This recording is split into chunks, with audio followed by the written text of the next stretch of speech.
Your master has failed you, as I will show you now what it truly means to hurt. Testicular torsion!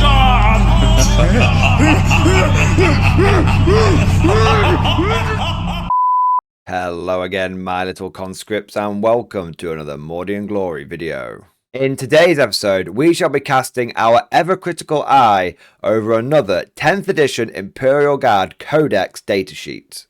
And in our sights this time is the Primaris Psyker, a potentially potent force multiplier, but one that has a couple of big downsides.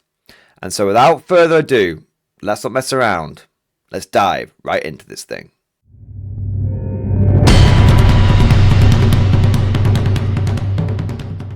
As is tradition, let us begin with a brief overview of the Primaris Psyker's stat line. Starting off, we've got a movement value of 6 inches.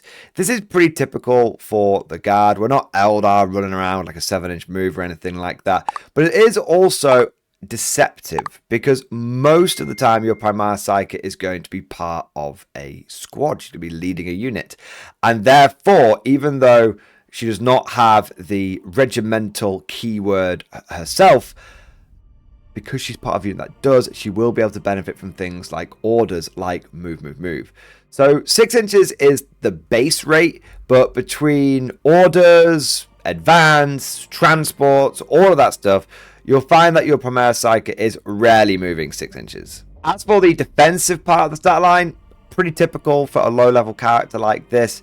T3 with a 5+ save and 3 wounds is not very defensible, and whilst we'll get to Psychic Barrier later on, which does help improve the defensive capabilities of the Primaris Psyker, you shouldn't expect this model to take much damage to go down. Even a passing spray of bolter fire or some other spare and incidental weaponry will deal with her in short order. The way that the Psyker primarily survives is by being inside a squad of guardsmen who can essentially serve as ablative wounds. Leadership 7 and OC1 are very standard issue, not much to write home about there. Moving on from the stat line to the weapons and war gear, the Primaris Psyker comes equipped with a las pistol, a psychic maelstrom, and a force weapon. Unfortunately, there are no war gear options for this character, so this is both the standard issue and only loadout available to the model. Fortunately, all of these things are pretty good. Well, okay, the las pistol is a las pistol, but you're almost never going to use it. Psychic maelstrom, on the other hand, is decent.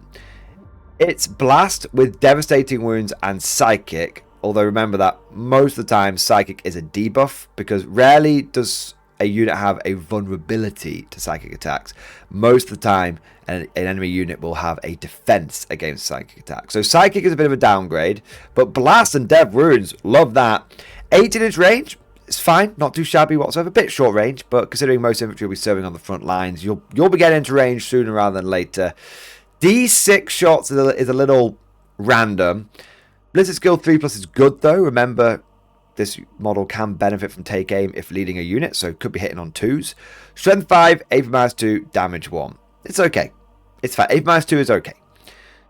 Most of the time though, you're going to want to focused witchfire. Essentially, like a plasma gun, you want to overcharge it. Overcharge the brain. In this case, it does then gain hazardous, but goes up to D6 +1 attacks. And strength 6 and damage 2. Now, this is a straight upgrade. This is a straight buff, don't get me wrong. But it is, in the big picture, a nerf. You see, in the index, when the Psyker went focused witchfire, when we overcharged the brain, it was D6 +3. That made it good. That made it like a good weapon, a good choice, and it made it a good reason to take the Primaris Psyker. Unfortunately, going down to D6 +1, it's still too swingy. And herein lies the first problem I have with the Psyker. I said at the beginning of the video, a potentially potent support unit, but with a couple of big weaknesses. This is the first one. This needs to go back to D6 plus 3. Until that time, this is too swingy. It's a paper tiger. It has the potential to do very well. Ooh, you could spike up to 7. But in my experience, with my luck, I'm going to get 2 shots every time I fire this thing. So yeah, I think this needs to go down to... I think this needs to go back to D6 plus 3. Especially, as we'll see later on, the points cost that we're paying for the Primaris Psyker. Most of the time when we talk about guard units, we focus on the ranged weapons, and we kind of ignore or breeze past the melee weapons. But not this time, because I think the force weapon is actually half decent. 3 attacks at weapon skill 4+, could be 3+ with fixed bayonets, strength 6, AP -1, D3 damage. Putting a Primaris Psyker in your squad is like getting an extra power fist. It's probably not going to be the main reason you include a Primaris Psyker, but if you find yourself in a sticky situation, maybe that force weapon will bonk an extra Space Marine on the head. Maybe it'll be able to spike and do enough damage to kill one of those elite infantry like a Faultless Blade or an 8-bound. Although, let's be real here, you're probably all dead before you get a chance to swing back. So the force weapons are nice to have. Maybe 1 in 20 games, it'll do something of note. But it's not the main reason to take it. It's okay. It's just better than a chainsword. Now let's focus on what I believe is the #1 reason to include this unit in your army, and that is the abilities. The first one is kind of meh. It's so close to being good, but it's just not quite there. While this model is leading a unit, models in that unit have the 4+ feel no pain ability. That's good. Against psychic attacks. That's bad. Do you see what I mean before? How to like psychic as a key word rarely is a buff. This is an example of a lot of abilities out there where having psychic is actually a nerf to your weapon. Now in this case, it's just not particularly a big deal. 4+ feel no pain is good, but against psychic attacks makes it quite niche. There are loads of armies out there which don't have any psychic. And so then you're looking at armies which rely upon it a lot, which is like Grey Knights. And they're okay, but they're not particularly meta. And so looking at this through both the sort of casual and competitive lens, if you look at this from a competitive point of view, it's too niche to be the main reason to take the Primaris Psyker. And if you look at it in a casual setting where maybe you play against Grey Knights regularly, then it feels like you're list tailoring a little bit. It's a bit of a dick move because it's too strong in that situation. Malign Wardings is a swing and a miss from both a fun perspective and a competitive perspective. Now I know what you're thinking. Mordian, when does the good stuff start? Because you said like potentially good. Psychic Barrier. This is the sole reason to take this unit. At the start of your opponent's shooting phase, you can roll 1d6. On a 1, the psychic unit suffers D3 mortal wounds. So it's the unit that suffers it, so you can melt the brains of your compatriots, not the Psyker herself. But on a 2+, until the end of the phase, models of the psychic unit have a 4+ invulnerable save. Now this seems really good. Sick, man! 4+ invulnerable save! Yeah, baby! But it's only in shooting. It's only in shooting. And unfortunately, we're not really in a shooting meta. We're in a melee meta now. And so Psychic Barrier is another example of something that is good on paper, but in reality struggles to hit the mark. And I think this is the story. I think it's the story of the Primaris Psyker. So much potential, but so little of it lands. If I was to change this unit, if I was to fix it, I could fix her. This is what I would do. The first approach is just to make a dirt cheap. Right now, the Primaris Psyker costs 60 points. 60 points for an unreliable, swingy weapon and a pretty crappy stat line, and then 2 abilities which are too niche. Nah, too much, too buku. Before in the index, when the Psyker actually had good Witchfire, she was still considered too expensive. Nerfing the Witchfire and then leaving the price where it is? Nah, man. Primaris Psyker should be 40 points. At 40 points, I would be tempted to take a punt. Even then, I'd say 35. In the current configuration, 35 points. If that seems like not the direction GW wants to go in, if GW goes, no, that's too cheap, we can't give it that much of a points decrease, well, then we need to buff the character instead. And what I propose is potentially radical changes. Firstly, if you are not going to change the datasheet at all, the Primaris Psyker should come down to 35 points. That's a huge points decrease, but I think one that actually reflects her current worth. If that seems insane, then we need to buff this datasheet.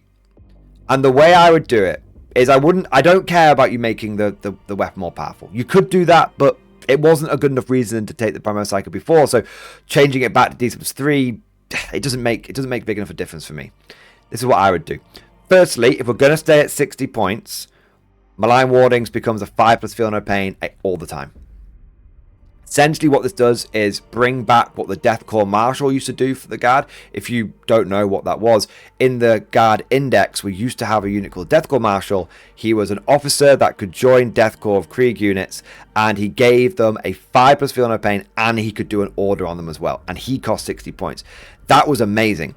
Now, if we bring back the 5+ Feel No Pain on the Primaris Psyker, it's actually not quite as good as getting the old Deathcore Marshal back, but I think that's a sort of a nice compromise. I think that's something that maybe GW would be able to get their heads around. Because think about it. You spend the same amount of points as you would do on the old Deathcore Marshal, but you're still going to need to be able to order the squad from another source. There's like an extra hidden cost there. So firstly, like I said, Malign Wardings brings the Feel No Pain back, brings something I've been asking since the Codex has been out, brings that back, but doesn't just straight swap in a pseudo Deathcore Marshal. Adds a bit of nuance to it. The other way you could do it is, and this is big, redo Psychic Barrier completely. My inspiration for this is the Tech Priest Engine Seer. Right now, the Tech Priest Engine Seer makes the Primaris Psyker look like a bad joke. The Engine Seer has a better stat line. The Engine Seer arguably has more damage output, especially in melee. Especially.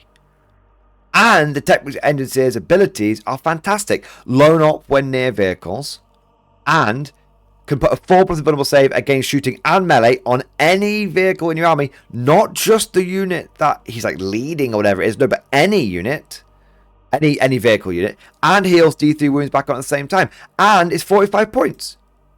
So it's 15 points cheaper, has a better stat line, and has better abilities.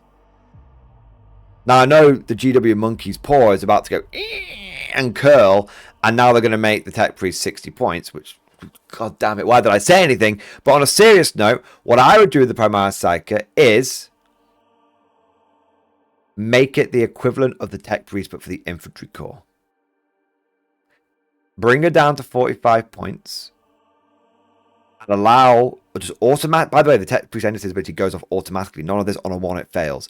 So bring back the, bring it down to 45 points, make Psychic Barrier go off automatically, and make it so it can be put on any unit within 3 inches of the Primaris Psyker, not just the unit that she's leading. And then like give her, if you want, give her like Lone Operative. Basically, make the Primaris Psyker the equivalent of the Tech Priest for the Infantry Corps. Make it the same points cost as well. That, I think, would make the Primaris Psyker go from trash to treasure. But of course, all of this is just like my opinion, man. Let me know what you guys think down in the comments section below. Do you think the Primaris Psyker is worth it at the moment? Or are you like me and you think she needs a big overhaul, a big rewrite, or at the very least, just a big points cut? If you enjoyed today's video, don't forget to go ahead and smash that like button and also subscribe to never miss an episode.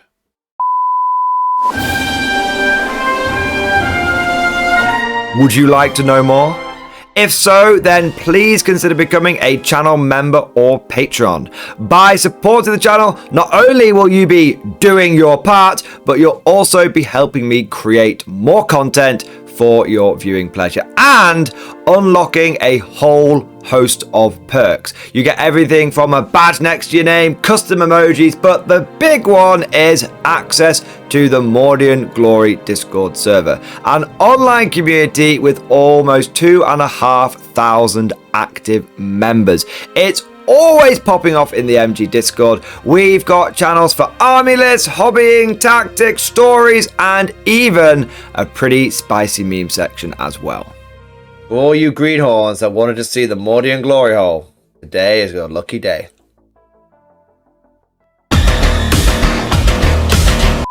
And joking aside, I do want to say a massive thank you to all of the current channel members and patrons.